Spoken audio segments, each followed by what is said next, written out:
Hello everybody and welcome to my channel. My name is Seth. In today's video we're going to be reviewing / rating the movie Gail Daughtry and the Celebrity Sex Pass. Now, this movie is directed by David Wayne and the cast stars Zoe Dutch as Gail Daughtry, we got Ken Marino as Vincent, we got Miles Curtis Riley as Otto, sorry if I mispronounced that name, and we got Ben Wong as Caleb, and so many others too in this movie. Now the synopsis of this movie is Gail Daughtry, just like your average girl, and she's going to get married to her high school sweetheart. But her high school sweetheart has a celebrity crush, and he's going to try to get with her. In fact, actually, he got with her, in this movie. So to make things fair and to make things even, she's going to try to get with her celebrity crush, which is John Hamm. So throughout this movie, she's going to try to do that, and along the way, while she's trying to do that, she's going to get into some trouble throughout this movie. Now, we've all had those talks of like, oh, if we could ever be with a celebrity, who would it be, you know? But this movie takes it a step further, you know? They don't just talk, they do the walk too throughout this movie, you know?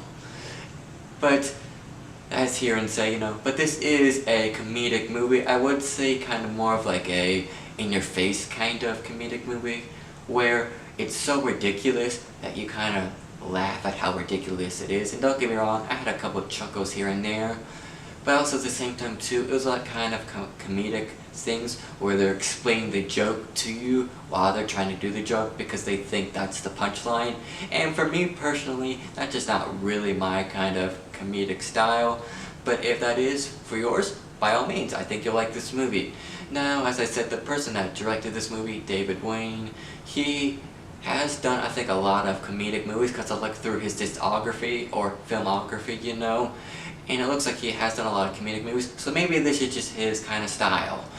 By all means, do that, you know, but for me personally, it just wasn't my kind of comedy I like to see, you know. But yeah, here are some things that I did like to see about this movie. It is centered around Hollywood and that kind of celebrity culture or entertainment industry, you know, vibe. So throughout this movie, you're going to be seeing a lot of like places from Hollywood. Some famous locations, you know, and places. You might even see some paparazzi and them talking about what the paparazzi job is like. And even too, we'll get to see some celebrities, you know, because throughout this movie, you're going to see some surprise cameos where you're like, no way that's the person, you know, and oh my gosh, I know who that is, you know. So, to be honest with you, this movie just really wasn't for me, but you know, if that's kind of your kind of comedic styles or a movie that's really interesting you, then maybe this movie is for you, you know? My rating for this movie would be a 2 out of 5. As I said, just really wasn't for me, but overall, you know, had a couple of chuckles here and there. So yeah, thank you for watching, don't forget to like and subscribe, and goodbye!